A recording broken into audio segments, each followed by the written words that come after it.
When I lost my job, my fiancée laughed in my face. She said I was useless, that she needed a real man. I thought the humiliation couldn't get worse, until I discovered she was secretly planning a wedding with someone else. But I wasn't about to walk away quietly. No. I made sure her perfect day turned into her worst nightmare. If you've ever been underestimated, mocked, or betrayed by someone you trusted, hit that like button and subscribe. Because this story proves that karma doesn't just knock, it kicks the door down. I never imagined that losing my job would mean losing the person I thought I'd spend my life with. I worked in sales, and for years, I was one of the top performers at my company. But things change. The economy shifted, the company downsized, and just like that, I was let go. When I walked into our apartment that evening, I was nervous, but hopeful. I thought my fiancée, Julia, would hug me, tell me we'd figure things out together, maybe even remind me that I wasn't alone. That's what love is supposed to look like, right? Instead, she laughed. Not the nervous kind of laugh. Not the, "oh, we'll be okay" laugh. No, she laughed like I had just told the dumbest joke in the world.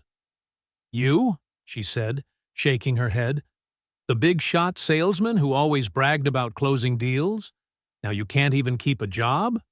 God, you're pathetic." Her words hit harder than the layoff itself. I stood there in silence, my heart pounding, my pride crumbling. "Julia," I whispered, "I'll find another job. I just need some time." She rolled her eyes. "Time? We're supposed to get married in 6 months, and you think I want to walk down the aisle with an unemployed loser? I need stability. I need someone who can actually provide." I felt like the floor had been ripped from beneath me. "Are you saying you don't want to marry me?" She shrugged, as if she was debating it like picking a meal off a menu. "I'm saying, maybe I need to rethink things. I can't build a future with someone who can't even take care of himself." For days after, she grew distant. She stopped answering my calls during the day, claimed she was busy with work, and started going out more often. I wanted to believe she was just stressed, that maybe she needed space. But deep down, a knot twisted in my gut. Something was wrong. Then, one night, while she was in the shower, her phone buzzed. A message lit up the screen. It was from a contact named Planner. "Final venue walkthrough this Saturday. Groom confirmed attendance. Don't be late." I stared at the message, my blood running cold. Planner. Venue. Groom. What the hell was this? Heart racing, I opened her messages. My hands trembled as I scrolled, and what I saw confirmed my worst nightmare. Julia wasn't just rethinking our marriage. She was planning another one. With someone else. There were texts about dresses, flowers, cake tastings, notes about the groom's preferences, pictures of rings, and then the dagger. "I can't wait to finally be Mrs. Thompson, Mrs. Thompson." That wasn't my name. I felt my chest tighten, my breath catching in my throat. The woman I loved, the woman I had proposed to, was planning a wedding behind my back, while still living in my apartment, still wearing the ring I had given her. I wanted to scream, to confront her right there. But something stopped me. Because as the rage boiled inside me, another thought began to take shape. If she wanted to humiliate me, to betray me so openly, then I would return the favor. She wanted a wedding? Fine. I'd make sure she never forgot it. The night I discovered Julia's secret, I barely slept. I lay in bed staring at the ceiling, my fists clenched so tightly my nails dug into my palms. Every notification on her phone, every business dinner she claimed to attend, every cold look she gave me, it all suddenly made sense. She wasn't distancing herself because she was stressed. She was already gone. The next morning, I forced myself to act normal. When Julia left for work, I kissed her cheek like nothing was wrong. But as soon as the door closed, I grabbed my phone and called my best friend, Ryan. "Man, I need your help," I whispered, my voice shaking. Ryan had been my rock since college. He didn't hesitate. "Whatever you need, I'm there. What's going on?" I told him everything. The texts, the planner, the secret wedding. For a while there was silence on the line. Then Ryan said slowly, "Okay, we're gonna handle this smart. No blowing up. You need proof. Solid proof." He was right. If I confronted Julia without evidence, she'd lie. She was good at twisting words, making me doubt myself. But with evidence, I could destroy her entire facade. So we started digging. Ryan's cousin worked in event planning. With a little charm and a few discreet questions, we learned Julia really was working with a wedding planner. A high-end one, the kind that charged thousands. The wedding was scheduled in just a few weeks at an upscale hotel downtown. And the groom? His name was Andrew Thompson. I didn't know him personally, but I knew of his family. Old money. The kind of people who valued appearances above everything else. Julia wasn't just trading me in for another man. She was trading up, at least in her mind. The betrayal stung worse, knowing she'd chosen someone for his wallet, not his heart. Over the next few days, Ryan and I collected everything. He followed Julia once and sent me photos of her walking arm in arm with Andrew into a jewelry store. Another time, he caught them kissing outside a restaurant, her engagement ring from me still glinting on her finger. Each photo felt like a dagger, but instead of crumbling, I saved them carefully. This was ammunition. At home, I pretended everything was fine. Julia still slept in my bed, still ate my food, still laughed occasionally like we were planning a life together. It was surreal, living with someone who was planning to walk down the aisle with another man. But the more she lied, the colder I became inside. One night, as she gushed on the phone about work deadlines, I caught myself staring at her thinking, "You have no idea what's coming, do you?" Because by then, my plan had taken shape. I wouldn't just confront her. I wouldn't just walk away quietly. I would wait for her perfect day, her picture-perfect wedding where she thought she was finally winning. I would let her dress up, smile for the cameras, walk down the aisle thinking she had everyone fooled. And then, in front of her groom, her guests, her family, I would tear her mask off.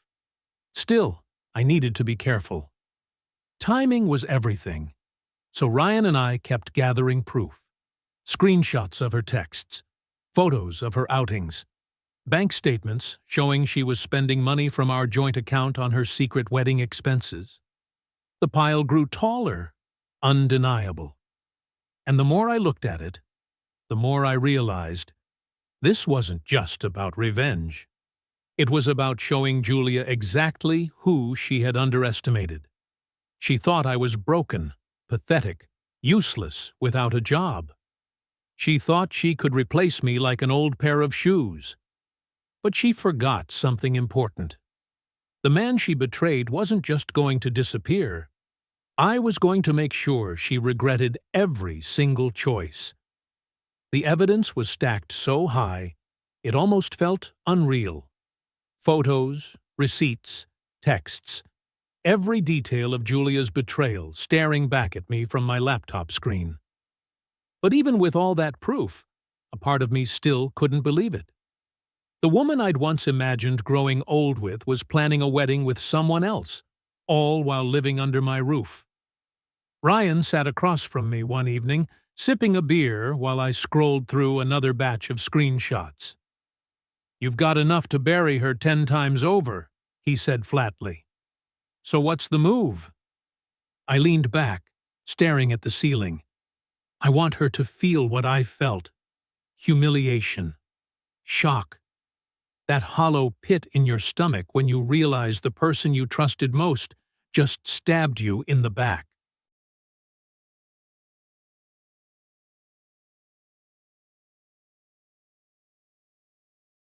Ryan raised an eyebrow. So you're thinking, public? Public, I said, my voice steady. At the wedding. She wants her fairy tale moment? Fine, I'll give it to her. Except her fairy tale ends in ashes. Ryan smirked, shaking his head. Man, you're colder than I thought. I like it. From that night forward, the plan took shape. Step 1. Make sure I knew the wedding schedule. Ryan's cousin came through again, slipping us details about the ceremony. Guest list, venue timing, even seating charts. Julia had no clue how many leaks she'd left behind. Step 2. Prepare the evidence. I compiled everything into a clean presentation. Photos, receipts, text threads, all organized in chronological order. I even had video clips Ryan had caught of Julia sneaking kisses with Andrew. It was undeniable. Step 3. Timing. I debated when to reveal it. During the vows? Too early. After the kiss? Too late. Then it hit me. The moment.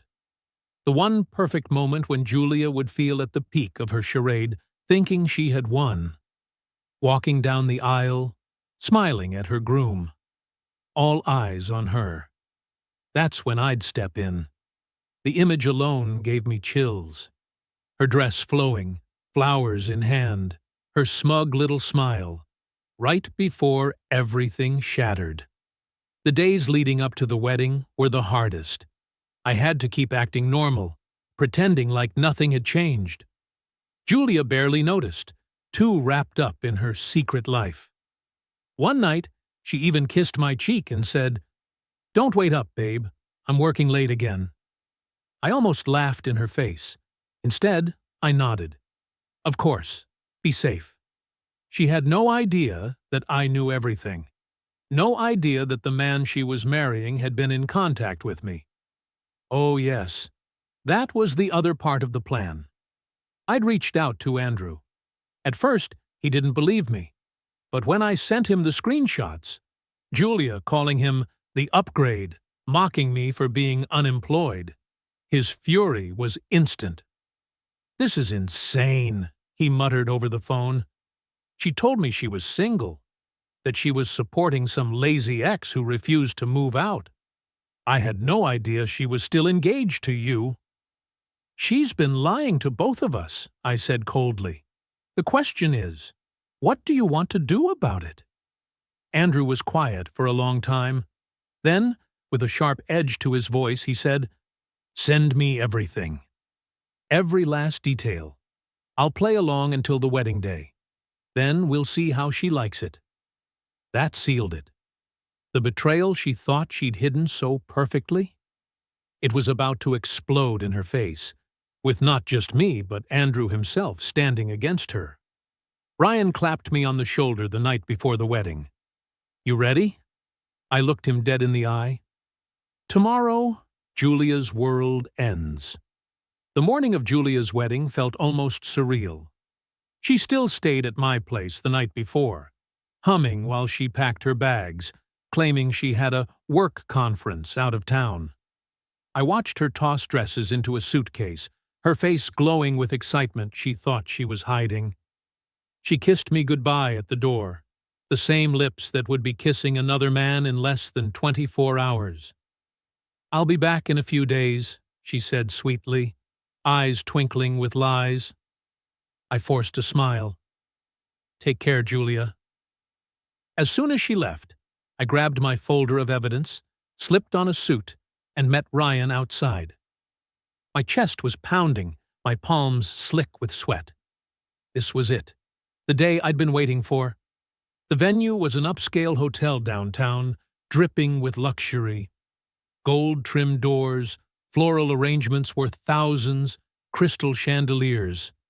Julia had spared no expense planning her dream wedding. Except it wasn't going to end the way she pictured. Ryan and I slipped in easily, thanks to Andrew. He'd added my name and Ryan's to the guest list. Security waved us through, none the wiser. The ballroom buzzed with chatter, laughter, and clinking glasses. Guests dressed in designer suits and gowns sipped champagne, oblivious to the storm about to hit. Then I saw her, Julia, radiant in a white gown, laughing with her bridesmaids. Her hair was perfect, her makeup flawless, her smile wide and confident. She looked like the happiest woman in the world. And why wouldn't she? In her mind, she was about to upgrade her life, marrying into money, into status, leaving me behind like trash on the curb. Ryan muttered under his breath, "Man, she's about to get crushed." I clenched my jaw. Good. She deserves every second of it. The ceremony began. Music swelled as guests found their seats. Andrew stood at the altar, looking sharp in a tailored tux.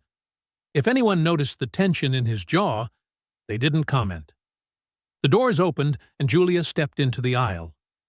Gasps of admiration echoed as she glided forward, flowers in hand, eyes locked on her groom.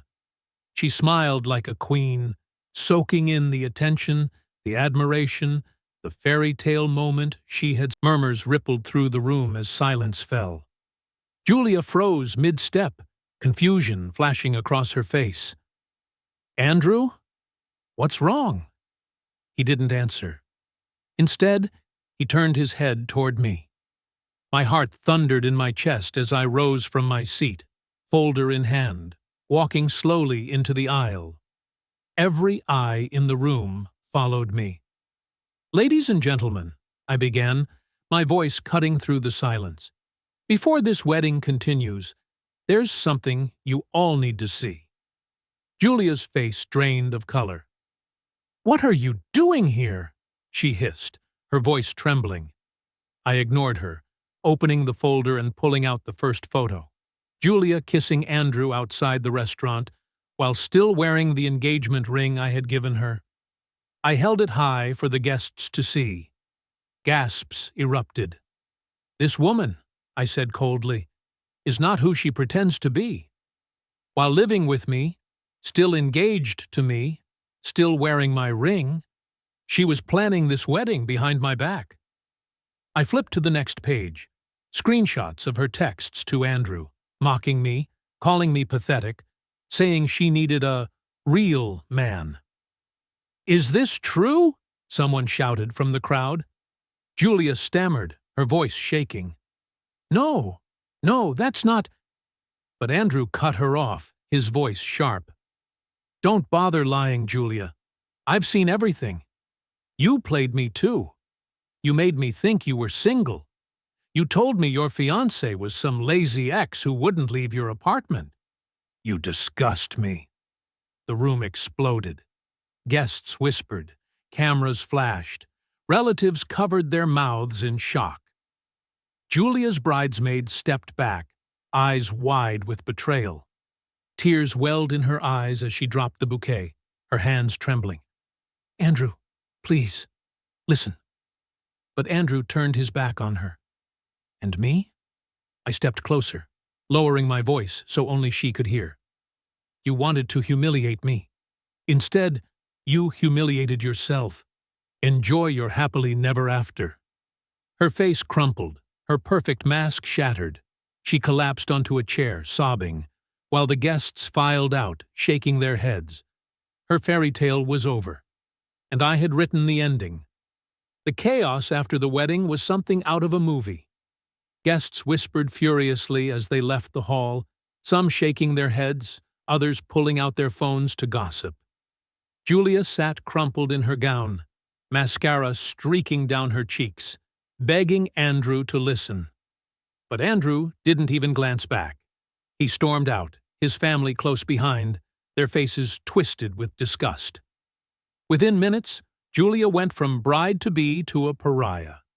I stood there for a moment, watching the empire she had built collapse in real time. Then I turned and walked out with Ryan, my shoulders lighter than they'd felt in months. Outside, the air was crisp. Ryan clapped me on the back, grinning. "Man, I've seen some wild revenge in my life, but that, that was legendary. I let out a long breath, a small smile tugging at my lips. She thought she had it all figured out. Turns out, she didn't know me at all. That night, I slept better than I had in years. But Julia? Her nightmare was only beginning. Word spread fast. Photos of the dramatic aisle confrontation made their way onto social media. Someone had recorded the entire scene, the photos, the texts, Andrew's rejection, and posted it online. Within days, it went viral in our city. The comments were brutal. Imagine betraying two men and getting caught at your own wedding. Yikes! She deserves every bit of it. Queen of humiliation right here. Julia, who once thrived on attention, now couldn't step outside without whispers following her. Her friends stopped replying to her texts. A few of them even publicly distanced themselves, posting shady captions like, "Some people really show their true colors." Her family was no kinder. Her parents, who had poured money into the wedding, were furious. Her father reportedly told her not to come home until she had fixed her disgrace. Her mother refused to answer her calls. The woman who once mocked me for being pathetic was now the most pitied, ridiculed person in her circle. Meanwhile, I rebuilt. Ryan and I laughed about the entire ordeal over drinks. My old colleagues reached out, impressed by how I'd handled everything.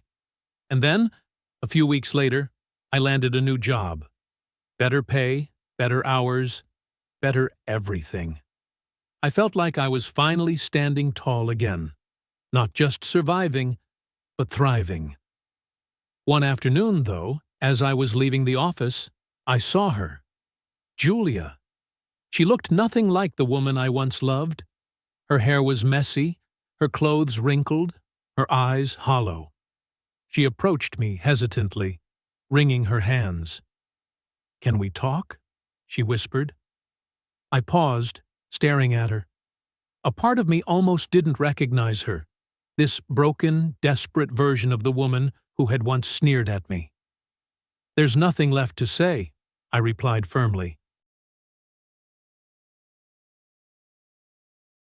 She shook her head, tears brimming. "Please, I messed up. I was scared.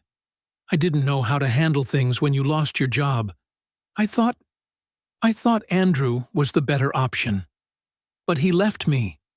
Everyone left me. You're all I have left." Her words might have once gutted me, but now they only confirmed what I'd always suspected. Julia didn't love me. She never had. She loved what I could provide, the image I gave her, the stability I represented. And when she thought she found someone better, she dropped me without hesitation. I met her gaze steadily. "No, Julia, you don't have me. Not anymore. You lost me the second you chose greed over loyalty. Enjoy the life you built. Alone." Her face crumpled, her sobs echoing down the street as I walked away. For the first time since losing my job, since being mocked, since discovering her betrayal, I felt whole again. Because I realized something important. Revenge isn't about destroying the other person. It's about reclaiming yourself. Julia had thought I was weak, pathetic, replaceable. But in the end, she was the one left with nothing, while I stood stronger than ever. And that was the sweetest justice. In the weeks that followed, my life felt like it had been rewound and rebuilt from scratch. My mornings were no longer filled with anxiety, wondering what lie Julia would spin that day. My nights weren't spent staring at the ceiling, replaying her laughter when I told her I'd lost my job. Instead, my days were productive. My career had taken off again, better than before. My circle of friends grew stronger, my bond with Ryan tighter than ever. For the first time in a long time, I felt proud of myself. And Julia? She faded into the background like a bad dream you eventually stop remembering. But every now and then, I'd hear a whisper. Someone at work would mention seeing her working a low-paying job she once sneered at. An old acquaintance would mention how she tried to crash parties, only to be turned away. She had become what she once accused me of being: pathetic. Except her downfall wasn't temporary. It was permanent. The irony wasn't lost on me. Sometimes I'd catch myself thinking back to that night she laughed in my face, the night she told me I wasn't good enough, that she needed a real man. At the time, her words had cut so deep I thought I might never recover. But now I realized that moment was the best thing that could have happened to me, because it forced me to see her true self. It forced me to rebuild mine. One evening, Ryan and I sat at a bar, sipping drinks, laughing about nothing in particular. He nudged me and said, "You know, man, you're like a phoenix. She thought she burned you down, but all she did was help you rise from the ashes." I chuckled, shaking my head. She wanted me weak. Instead, she made me stronger. That's the real revenge. And I meant it, because at the end of the day, revenge wasn't about humiliating Julia at her wedding, though that had been satisfying. It wasn't about watching her reputation crumble or seeing her beg me to take her back. It was about me standing tall again, about proving to myself that I was more than her words, more than her betrayal. Julia will spend the rest of her life haunted by that wedding day, by the whispers, by the shame. And me? I'll spend mine knowing I came out stronger, wiser, and free. That's the thing about betrayal. It can break you, or it can build you. She chose betrayal. I chose revenge. And in the end, I won. If this story gave you chills, smash that like button and share it with someone who needs to hear it. And let me know in the comments. What's the most satisfying revenge you've ever seen? Don't forget to subscribe, because trust me, the next story will make your jaw drop even more.